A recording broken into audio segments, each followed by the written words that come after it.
¿Qué tal? Bienvenidos a una nueva edición del Plató del Negocio Exterior de España, un espacio donde abordamos aspectos vinculados a la internacionalización de la empresa española, cuáles son esos sectores más destacados a la hora de abordar mercados internacionales, los mercados de oportunidad para los productos y servicios que ofrecen las empresas. Y justamente hoy vamos a dar detalles sobre la actividad de un sector que agrupa a su vez muchos subsectores y que es referencia a nivel mundial. Hablamos del sector de las conservas de pescados y mariscos y para ello vamos a contar con la opinión experta de Juan Manuel Beites Baptista de Sousa, que es secretario general de ANFACO Secopesca, que es la Asociación Nacional de Fabricantes de Conservas de Pescado. Y también para abordar otros aspectos vinculados a la internacionalización del sector y de otros sectores de la empresa española nos acompañará Nuria Marcos, que es directora general de Pons IP, y también estará con nosotros Manuel Sánchez Villanueva, que es gerente de banca de empresas y negocio internacional de Cajamar. También estará con nosotros Carlos Dalmau, director de negocio internacional del Banco Sabadell, y Nicolás Mousset, que es director de marketing y ventas de DHL Express en España y Portugal. Como se decía en un principio, vamos a abordar los detalles de la internacionalización de las empresas pertenecientes al sector de conservas de pescados y mariscos, y lo primero que quería consultar, por supuesto, es cuál es la importancia para la economía nacional de un sector que, como también decíamos en un inicio, es referencia internacional. Bueno, efectivamente el sector del mar, dentro de la estructura agromar alimentaria, pues es quizás uno de los sectores con menor impacto dentro del PIB, ¿no? Pero sí desde un punto de la estructura social que tiene, ¿no? Y sobre todo de la dependencia de zonas costeras donde estas actividades son muy importantes, ¿no? De ahí que, bueno, pues España es el primer productor de la Unión Europea en la mayoría de las actividades pesqueras, y eso significa que el mar, y sobre todo Galicia como punta de lanza, pero realmente también Andalucía o País Vasco, Cantabria, Asturias y todo el Mediterráneo, pues realmente son zonas donde la actividad pesquera juega un impacto socioeconómico muy importante, ¿no? Y ahí es donde, bueno, pues hay sectores después de la industria de la transformación que realmente son punteros a nivel europeo y a nivel mundial, y que tenemos aquí en España las plantas más importantes desde el punto de vista tecnológico y desde el punto de vista de la calidad y la seguridad alimentaria de estos productos en los mercados, ¿no? Ahora, este es un sector que además de que involucra más de 500 empresas y también permite la contratación de más de 26.000 trabajadores en la geografía nacional, pero de forma específica en Galicia, que es donde está la mayor parte de las empresas del sector, también se caracteriza porque conviven y coexisten pequeñas y medianas empresas a la par también de la actividad de grandes multinacionales. Claro, efectivamente, las grandes empresas, que son las del gran volumen, realmente es una parte muy importante del sector, y yo diría en este caso aproximadamente pues el 70 y muchos % de la producción de lo que es la industria de conserva de pescados y mariscos, ¿no? Después hay entre un 20 y tantos % que tiene todo el resto de las especialidades. El atún, hay que darse cuenta de que el atún es el producto estrella, ¿no? El atún es el primer producto de exportación de España del mundo del mar, la conserva de atún, que lo sabe muy poca gente, pero es que es así. Siempre estamos hablando de otro tipo de productos del mar, pero de exportación de España del mundo del mar, la conserva de atún es el primer producto de exportación. Y realmente, bueno, pues eso nos hace que las empresas españolas pues sean las primeras productoras de la Unión Europea y las segundas a nivel mundial, después de Tailandia, y eso significa de que, bueno, como nosotros desde aquí no podemos competir por mano de obra barata como tienen otras partes asiáticas, del sureste asiático, etcétera, pues tenemos que competir por tecnología, ¿no? Y ahí es donde todos estos aspectos relacionados con industria 4.0, economía circular, biotecnología azul, pues se van aplicando de una manera muy significativa, y donde las empresas, y estoy plenamente convencido porque más de un presidente de alguna empresa tailandesa, la primera del mundo, nos viene a ver periódicamente y ve que realmente tecnológicamente somos de los más avanzados del mundo y a veces, bueno, pues realmente eso es lo que nos da esa eficacia y esa competitividad para abordar estos mercados globales, ¿no? Cuando hablamos de exportación, de presencia de los productos en otros mercados, entiendo que Italia, Francia, Alemania, quizá en la Unión Europea son los más destacados, pero también hay un destino importante en países fuera de la Unión Europea. Bueno, este es un sector eminentemente que ha trabajado muchísimo la internalización del mismo, ¿no? Y la internalización en doble sentido. Una parte lo que es el comercio exterior, que prácticamente el 50% de nuestra producción se exporta a más de 115 países del mundo, y siendo la Unión Europea la zona más importante, Italia, Francia y Portugal prácticamente el 70% de esa que va a la Unión Europea, después está Reino Unido, Holanda, Alemania, como países que siguen. Pero también a lo que es en América, yo acabo de estar en México, es el segundo país en importancia para nosotros de exportación, después de Estados Unidos. Y bueno, yo creo que estamos en esos más de 115 países del mundo. Significa que el sector, en épocas además complicadas, como fue lo de la crisis, etcétera, pues esa tendencia que tenía de que prácticamente el 75% era el mercado nacional y 25% el exterior, ha hecho un esfuerzo muy importante por ganar mercados exteriores, ¿no?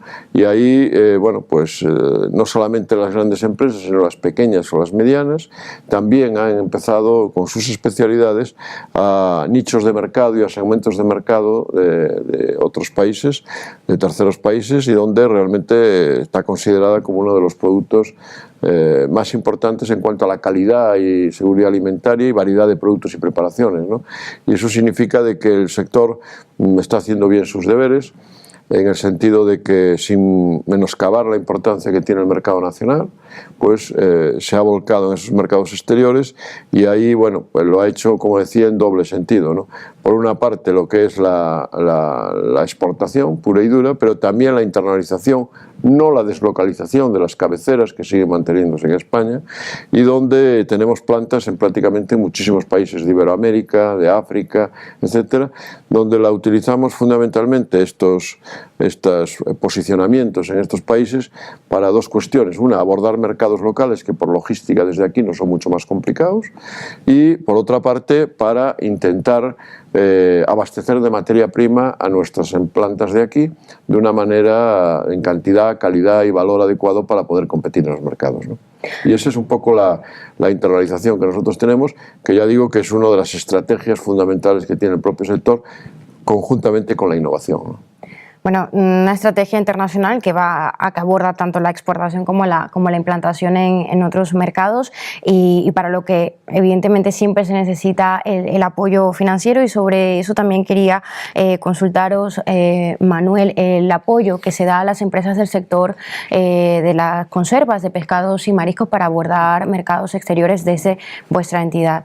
Sí, nosotros, como en el resto de la industria alimentaria, nosotros nos especializamos en lo que es la financiación, en apoyar a las empresas del sector, en lo que es la financiación del comercio exterior. No exclusivamente, pero sí mayoritariamente, en financiar las exportaciones, también la compra de materia prima, como comentaban, y también en todas las necesidades que puede ir añadida a esta necesidad de financiación, como son el proveer de medios de pago, de cobro seguros y cubrir el riesgo de tipo de cambio, temas de información, riesgo país, riesgos globales, en fin, toda la parte financiera y todos los servicios financieros asociados. Porque lo que es cierto es que la actividad internacional implica riesgos, siempre van a existir. Lo que hay es que prepararse para hacerle frente a esos riesgos, y entiendo también que desde el Banco Sabadell se presta este servicio para hacer frente tanto a los riesgos financieros como a los no financieros. Sí, cuando hablamos de negocio internacional, y lo decía muy bien hablando de exportación o de internacionalización, existen diferentes tipos de riesgo. El riesgo que más conocemos sería la diversificación de riesgo cliente, riesgo potencial que puedas tener manteniéndote en un mercado doméstico. Lo que haces y lo que hacen las empresas, y han empezado las grandes empresas y luego han ido la pyme y la mediana empresa detrás, es abriéndose mercados para poder diversificar ese riesgo. Evidentemente, en negocio internacional, aparte hablamos del riesgo de divisa, como bien decía mi compañero, ¿no? Aparece en ciertos mercados, no en los europeos, pero sí en otras zonas geográficas, el riesgo de divisa que está latente allí. Por lo tanto, las entidades financieras damos soluciones referente a poder acotar riesgo en la divisa, y también aparece uno que no se habla muchas veces y que sí que tiene que estar muy presente al inicio de la transacción comercial, y es el riesgo país, ¿no? Todos sabemos que el riesgo país, tú puedes tener una muy buena evidencia de riesgo donde te vas a introducir, que tu interés como empresa es estar en un periodo medio o largo plazo en ese país para poder recuperar la inversión y poder sacarle un beneficio, pero que el entorno económico, geopolítico del país te puede cambiar de forma muy rápida, ¿no? Pues entonces ahí nosotros lo que intentamos dar también es ese servicio de conocimiento de situación geopolítica, o bien de la zona geográfica o del país determinado. ¿Qué te obliga como entidad financiera? Pues estar muy cerca de las empresas, ¿no? Conocer muy bien qué es lo que van a desarrollar, conocer muy bien cuáles son los países que próximamente quieren desarrollar, para nosotros podernos adelantar y poder hacer un análisis, ¿no? Y compartir un poco el oficio que tenemos las entidades financieras con las empresas para poderlo compartir. Son riesgos que la empresa se debe preparar para hacerle frente, y que también se suman a otros aspectos que se debe tener en cuenta a la hora de abordar mercados exteriores. Y en ese aspecto también quisiera consultar sobre cuáles son esas barreras arancelarias, tributarias, aduaneras que pueden encontrar las empresas del sector, porque además los productos agroalimentarios tienen especificidades que cumplir, ¿no? para ingresar a otros mercados. Efectivamente. Yo creo que la mayor preocupación siempre de las empresas del sector son las barreras técnicas, ¿no? Porque las barreras arancelarias las conoces, van incluidas en el precio de venta al público, lo que sea, bueno, dentro de su estudio de costes correspondiente y tal. Pero el tema de las barreras técnicas sí que es un aspecto en función de cada mercado específico. Yo hablaba hace un rato del tema del Brexit, que puede producir una serie de hecatombes, aunque, como decía el propio negociador Michel Barnier, los ingleses van a tener que seguir comiendo, ¿no? Por lo tanto, vamos a tener que suministrarle cosas. Claro, a lo mejor no serán las mismas condiciones ni en las mismas maneras que estamos haciendo ahora, pero yo soy realmente cauto en estas cosas, porque las cosas no son como parecen muchas veces, ¿no? Entonces, en ese sentido, yo creo que efectivamente hay mercados por ahí muy complicados a la hora de esas barreras técnicas, donde mercados de Brasil o de India, donde muchas veces pues cada estado es un mundo diferente, donde hay unas barreras ya no solo técnicas sino económicas para pasar de unos sitios a otros, con unos impuestos determinados diferentes, y todo esto te perjudica enormemente lo que es libertad de mercado, todo esto que conocemos de que en la Unión Europea, de que es la facilidad de circulación de mercancías, etcétera, etcétera. Yo creo que en ese sentido, bueno, pues los acuerdos comerciales de la Unión Europea con terceros países es un aspecto fundamental a tener en cuenta siempre. Nosotros siempre defendemos lo que es el level playing field, o sea, el cumplimiento de las normas, la vigilancia y control, pero para todos igual. Hay que jugar todos en el mismo campo de juego, porque es que si no, al final puedes perjudicar de una manera muy significativa a las empresas, y realmente esto hace que realmente no llegues a esos mercados teniendo unos productos magníficos como son estas conservas de pescados y mariscos españolas, y donde la comercialización y ese segmento medio alto de gourmet, etcétera, que siempre tenemos de nuestros productos, también para el gran volumen, pero gourmet delicatessen, pues realmente, y esa calidad, porque al final estamos hablando de productos salvajes, o sea, porque la propia acuicultura que tenemos nosotros, del mejillón o de otro tipo de productos, la almeja, el berberecho, etcétera, son salvajes porque se crían en las rías, de manera intensiva o extensiva. Creo que realmente debemos poner el énfasis de que el cumplimiento de las normas a nivel general debe ser para todos igual, y estamos viendo que a veces en acuerdos comerciales de la Unión Europea con estos terceros países pues se menoscaba ya no solo a la industria española, que es la más importante, sino a la industria europea, ¿no? Pero podía pasar en el sector de la conserva como podía pasar en el del textil o el de otros sectores también de actividad europeos, ¿no? Por eso siempre a los funcionarios de Bruselas, a las DG Trade o DG Mare o DG Santé, etcétera, etcétera, siempre estamos insistiendo en esas negociaciones que las cosas sean equilibradas. Nosotros sabemos competir y sabemos competir perfectamente, pero con las mismas reglas de juego todos.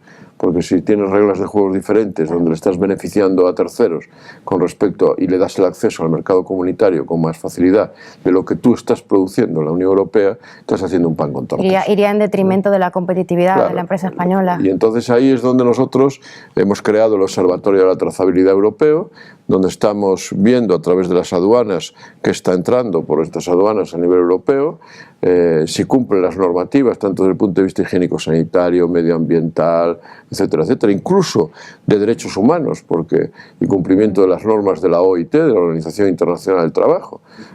Tenemos casos que son increíbles, ¿no? En las zonas asiáticas y tal. Pero, y constatados no por nosotros, que también, sino por ONGs de desarrollo, ONGs medioambientales, etcétera, etcétera. Está el tema de la pesca ilegal y no reglamentada. Es que hay un 35 o 36% de pesca ilegal a nivel mundial. En el producto más importante, como es el atún, que son 6 millones de toneladas de capturas a nivel mundial, y realmente, claro, un 35% es muchísimo. Y eso se beneficia a estos terceros países.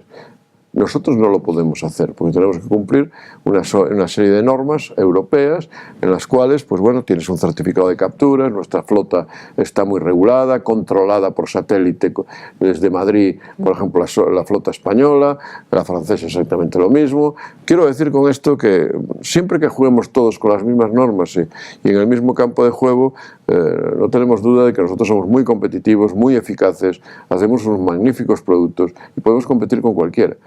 Pero incluso si la mano de obra nuestra es a $2.000 al mes y la asiática es a $325 al mes o a 225, o en algún sitio como $75 al mes en Papúa Nueva Guinea, pues realmente sabemos competir, porque sabemos intentar tecnológicamente cómo producir a través de procesos innovadores en el propio proceso productivo para que seamos eficaces. Pero realmente la otra parte sí que realmente nosotros de manera continuada estamos siempre insistiendo ante la Comisión Europea de que tenemos que tener ese level playing field, porque es que si no, realmente estamos haciendo un pan con tortas para los productores europeos, ¿no?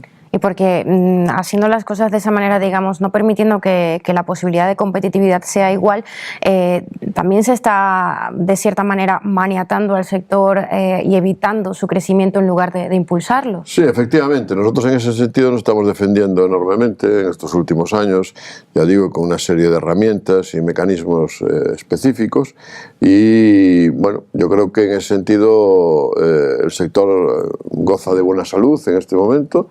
Hemos incrementado en el año 2017 en producción un 1.3, hemos incrementado la exportación en volumen un 7 y pico, casi 8%, en valor un 12%. Quiero decir, y además la inversión en innovación tecnológica pues ha sido récord también este año 2017. Bueno, yo creo que el empleo ha crecido, vuelto a crecer por cuarto año consecutivo en este sector, y eso fundamentalmente arrastrado por Galicia, que es la productora más importante, y yo creo que en ese sentido, bueno, pues estamos intentando acomodarnos a este marco global que nos encontramos, ¿no? Pero bueno, están siempre esos nubarrones por ahí, en el cual, bueno, nuestros competidores que en este momento con pulsos financieros muy importantes, como yo digo, Tailandia, por ejemplo, en el que ahora se está intentando hacer un acuerdo comercial con ellos. Yo siempre digo que, bueno, los acuerdos comerciales de la Unión Europea deben ser con países democráticos, porque si no son países democráticos, apaga y vamos, estamos haciendo otro pan con tortas, ¿no? Entonces, y allí no existe. Si le vamos a dar que el desmantelamiento de las reglas de origen a la hora de las capturas, etcétera, etcétera, mientras nosotros tenemos que cumplirlo con nuestras flotas en terceros países, pues bueno, es que no estamos jugando en el mismo campo de juego. Y eso es lo que significa de que estamos siempre insistiendo de que nosotros, bueno, pues solicitamos de manera continuada de que las normas están para cumplir por todo el mundo, ¿no? Y yo creo que va calando en la Comisión Europea esta filosofía que nosotros estamos trasladando para aplicación de manera inmediata, porque lo que no puede ser es que en una aduana holandesa o polaca entren conservas sin esterilizar al mercado, como hemos comprobado nosotros, y sin embargo aquí pues tiene que cumplir todos los requisitos habidos y por haber, desde higiénicos sanitarios, medioambientales, de pesca ilegal, de zona de captura, de control por satélite, etcétera, etcétera. Bueno, es que no estamos jugando en el mismo campo de juego. Entonces, nosotros hace un par de años se ha demostrado que la propia número 1 del mundo, que es Thai Union, pues mandaba conservas sin esterilizar al mercado de la Unión Europea. Nosotros mismos no lo podíamos creer, porque una multinacional tan importante y tal que mande estos productos al mercado europeo sin esterilizar, con el problema higiénico-sanitario que puede plantear ante el consumidor final, pues realmente era increíble, ¿no? Pues esto dejamos pasar las primeras partidas porque pensamos que no podía ser, que había una equivocación, que habíamos visto algo mal, pero es que seguían llegando y todas sin esterilizar. Hasta que denunciamos inmediatamente a la Comisión Europea y deslistó al país y a la empresa para exportar a la Unión Europea. Pero claro, esto no lo tiene que hacer el operador, tienen que hacer las autoridades, ¿no? Yo creo que si hay una homogenización de los países de la Unión Europea en la cual el riesgo es para todo el consumidor europeo, estos 500 millones de consumidores que hay en la Unión Europea, probablemente las aduanas, etcétera, deben jugar todos con las mismas normas que hay europeas, los reglamentos, las directivas comunitarias, porque si no, si unos lo cumplen como España o Portugal y otros no lo cumplen, como alguna zona tal nórdica, pues entonces que no estamos actuando correctamente, ¿no? Y después hay fronteras donde son más laxos. Yo siempre digo que Rotterdam, en Holanda, pues anchas Castilla, ¿no? Y bueno, y tú quieres meter aquí por la aduana de Vigo y es que te fríen a documentación y a tal. Y sin embargo por allí se creen todo lo que le mandan los de terceros países. Entonces claro, no estamos o en Alemania también, ¿eh? Entonces, bueno, estas grandes multinacionales asiáticas, que tienen un poder importante económico, si le pones muchas pegas, lo que vienen es, compran en Francia por 680 millones de dólares pues una fábrica o una empresa para después, desde allí, intentando después mandar desde allí para aquí. Pero claro, ahí nosotros ya le cortamos inmediatamente el cordón umbilical. Si quieres lo fabricas aquí, con las normas de la Unión Europea. No me vas a traer de allí con otras normas y para comercializar aquí diciendo que casi lo fabricaste aquí. No. Porque es que el aspecto aduanero es un tema muy importante y con características muy específicas en este sector que vosotros, Nicolás, en DHL conocéis muy bien. Efectivamente, porque nosotros transportamos, pero la complejidad es justamente las aduanas de destino, sobre todo para ayudar a los exportadores. Y lo que vemos y lo que hay, efectivamente, lo que comentabas, hay la barrera arancelaria y después las barreras técnicas, todo lo que son normativas, registro sanitario, homologaciones, tener un laboratorio que te va a hacer el control del producto en destino, perdón. Y todo esto es fundamental antes de, incluso lo que vemos antes de ir a unas ferias, de hablar con jefes de compra de otros productos, porque al final, como toda la industria tiene que exportar para efectivamente tener salida a sus productos, y cada vez que abres un mercado hay un estudio previo, pero muchas veces el estudio previo viene para una gran comercialización, pero cuando vuelves de una feria, muchas veces son las muestras. Has visto un jefe de compras, te dice, oye, ver tu producto me gusta, mándame muestras. Entonces lo que hacemos, trabajamos con las conserveras y hacemos el estudio previo para que antes de ir a la feria ya sepamos destino a destino los productos que van a entrar y sobre todo, ¿qué quiere decir aduanas? Quiere decir que muchas veces te van a pedir que este producto, las analíticas de producto, las características, puede ser hasta el etiquetaje que lleve el producto, aunque sea una muestra, y todo se prepara antes, porque si no, todo el esfuerzo que has hecho para una muestra, a una feria, luego cuando mandes el producto se queda bloqueado una semana en la aduana y tienes un futuro comprador que no tiene el producto.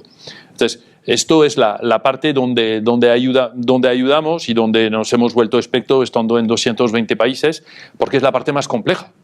Es verdad que el sector es un buen conocedor y está ya en muchísimos países, pero cuando hablamos de Estados Unidos son mercados cada vez después del 11 de septiembre cada vez más complejos, donde la FDA incluso viene a controlar en las propias fábricas. Cuando hablamos de la trazabilidad, viene casi desde la lonja hasta todo el proceso productivo, para asegurarse que el producto que llega a Estados Unidos, el que se va a mandar es y que los lotes cumplen toda la normativa que están pidiendo.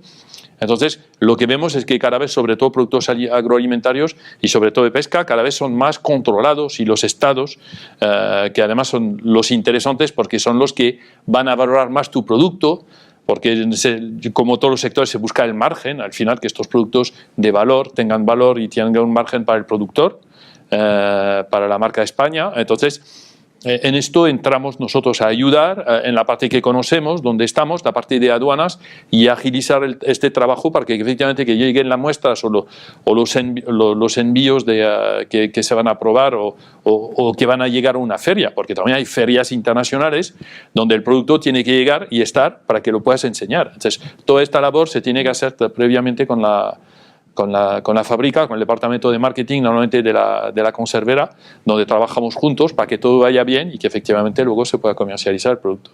Bueno, normativas y regulaciones que están bien siempre y cuando se les obliga a todos a cumplir por igual, porque al final de lo que se trata es de generar competitividad, y en ese aspecto quisiera consultarte a ti, Nuria, porque uno de los aspectos que puede contribuir a generar competitividad o a restarla es que una empresa pueda tener su actividad en cualquier mercado bajo su marca, bajo la protección intelectual e industrial de su marca, porque a veces cuando se va a otros mercados ya está registrada la marca con el mismo nombre, o hay que hacer cambios por las características culturales del mercado de destino, y en este sector entiendo que también tenéis ese punto a considerar. ¿Cómo es la realidad en este sector, Nuria? Bueno, pues la verdad que el sector agromarino alimentario, que es un sector que siempre ha sido muy consciente, yo creo que porque siempre han exportado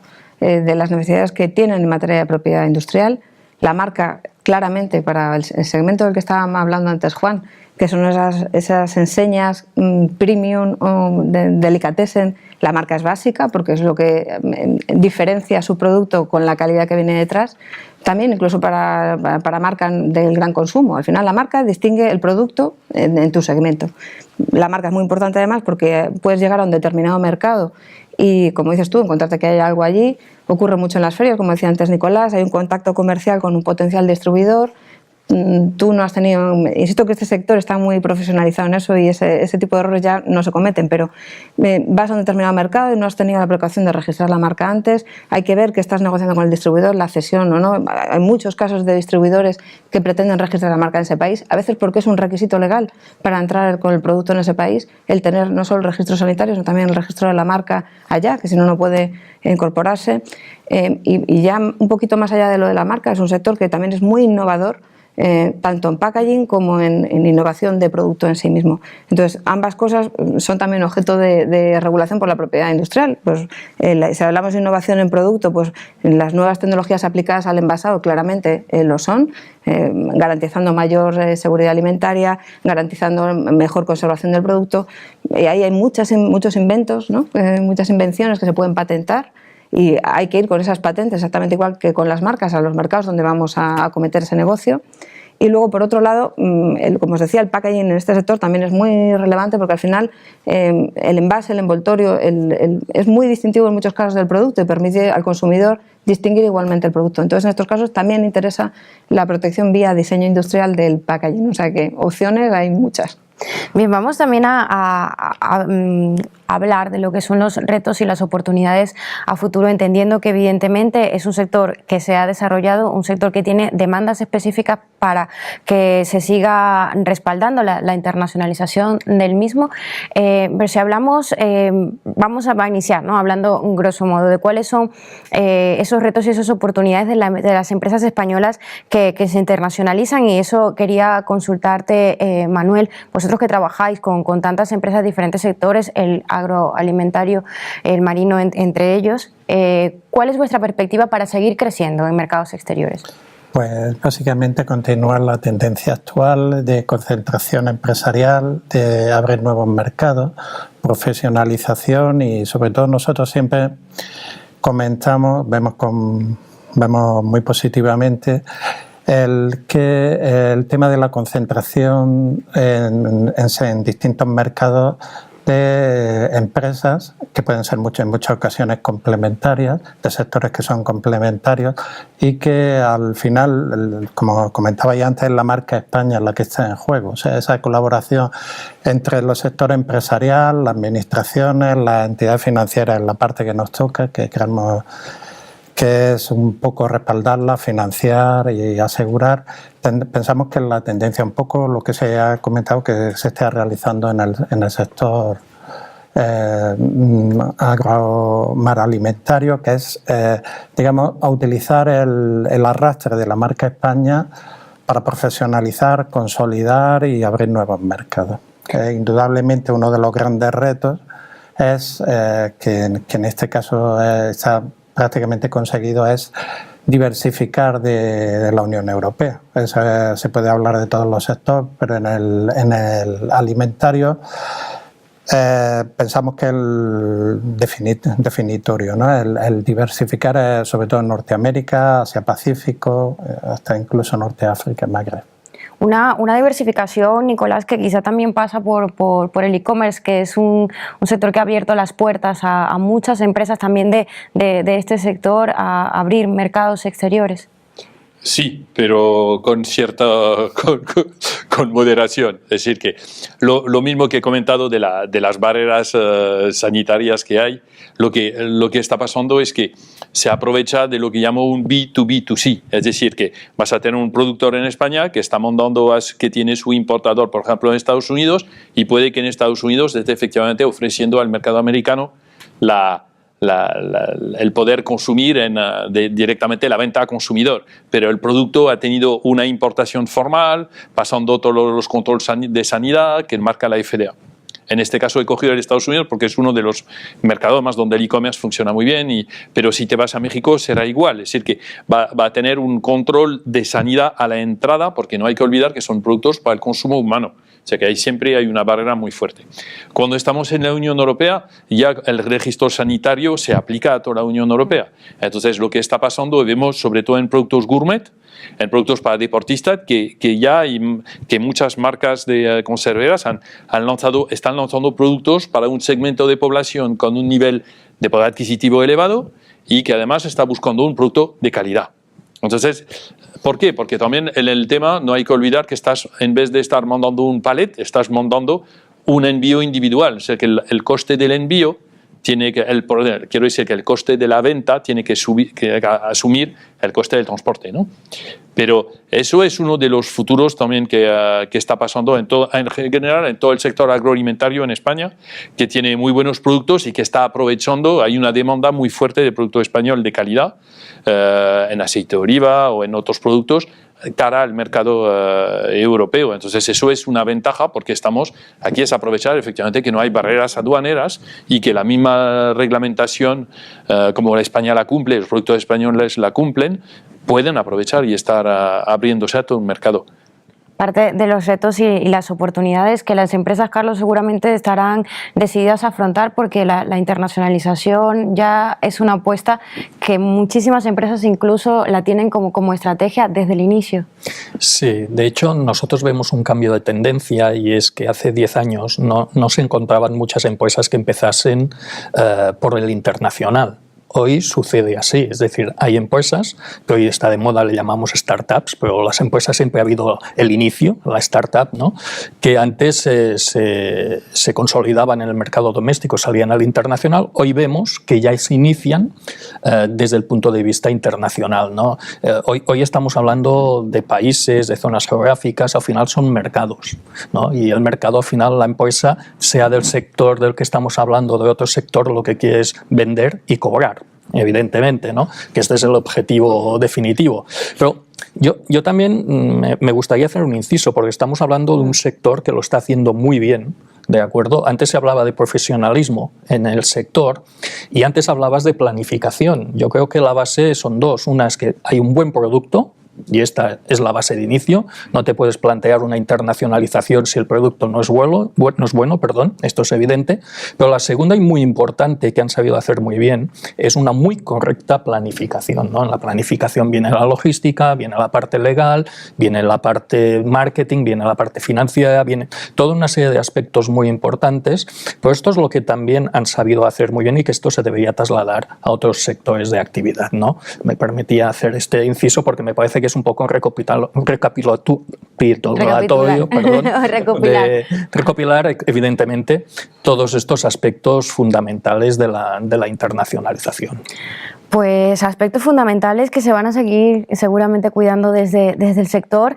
Es un sector con un camino recorrido ya de bastante experiencia, pero que evidentemente se espera, ¿no? Lo que hablábamos antes, esa regularización de ciertas normas de juego para todos por igual, pero si tuviéramos también que mencionar otras claves para apostar por el crecimiento de las empresas del sector a nivel internacional, ¿por dónde pasa, ¿no? ¿Cuál es la necesidad? Bueno, yo creo que el sector tiene muy concretizado lo que es el futuro, en el sentido de que cada vez tiene que dar productos que el consumidor demanda, ¿no? Y esos productos son cada vez alimentos más funcionales, alimentos con una serie de características diferentes, y ahí, a través de nuestro centro de innovación tecnológico, Porque es un sector puntero en innovación, además. Sí, bueno, es una de las ADNs que tiene el propio sector, ¿no? Independientemente de la internalización y de saber fabricar, algunas empresas más de 150 años comercializando estos productos en el mercado, pues bueno, la innovación siempre han intentado buscar por diferentes formatos, por el packaging o porque desarrollo de nuevos productos, etcétera. Somos el primer país del mundo en variedad de productos y preparaciones, en conserva de pescado y marisco, ¿no? Por lo tanto, bueno, eso significa de que siempre se están buscando valores añadidos al producto actual para intentar llegar yo siempre digo que a los consumidores en general, porque no hay un consumidor, no podemos equiparar el consumidor millennials al seniors ni a otros, ¿no? Cada uno tiene sus características, cada uno te pide un producto determinado con unas características determinadas, y yo creo que incluso con la digitalización que se está produciendo dentro del propio sector a través de una industria 4.0, esa cuarta revolución industrial que se está produciendo, cada vez más llegaremos hasta que, bueno, hacer conserva personalizada, ¿no? A través de 3D, etcétera, etcétera. Eso está ahí y querrá de un tipo de producto determinado y ya se está trabajando en ello, ¿no? Entonces, bueno, yo creo que es un sector que la innovación, como decía, es uno de los ADNs principales del mismo, y que, bueno, pues a la vez que hay empresas tradicionales que están haciendo lo tradicional, pero con un puntito de innovación en cuanto a las características del producto final o ya bien del contenido del continente, pues realmente tecnológicamente ha avanzado de una manera muy significativa, ¿no? O sea, son empresas de que en este momento las líneas pueden estar haciendo millones de latas al día, pero con una facilidad tremenda, ¿no? Bueno, en otros lugares del mundo esta innovación pasa por mano de obra intensiva, ¿no? El propio presidente, me refiero a la número 1 del mundo, que está Union, pues nos decía que por cada persona que nosotros teníamos, ellos tenían 26 por el coste de cada persona, ¿no? Entonces, claro, nosotros no podemos competir, como decía, por mano de obra y tal. Entonces tendremos que competir por tecnología. Estamos intentando que esa industria 4.0, una industria más automatizada, con más visión artificial, con más robótica, pues se aplique en los procesos productivos y, bueno, sin dejar lo que es el producto artesanal, que en algún momento puede tener otro nicho de mercado, etcétera, pero los grandes volúmenes tienen que ir por ahí y las grandes empresas están trabajando ahí, ¿no? Entonces, esa conectividad entre lo que es las máquinas y las personas, pues se está produciendo de una manera muy significativa, y eso, bueno, hay inversiones muy importantes que están haciendo ahora por las empresas, de varias decenas de millones de euros, que en las cuales, bueno, en el horizonte 2020, el Smart Factory Tuna, por ejemplo, no va a parecerse en nada a lo que es actualmente la fábrica que produce atún en este momento, ¿no? Por lo tanto, bueno, son aspectos en los cuales el sector está apostando y los empresarios están apostando. Desde Anfaco Cecopesca le estamos dando el apoyo con esas 113 personas que tenemos, sus departamentos determinados. Antes hablaba de laboratorio, ¿no?, para el control, etc. Nosotros tenemos el laboratorio más reconocido de España a través de NAC.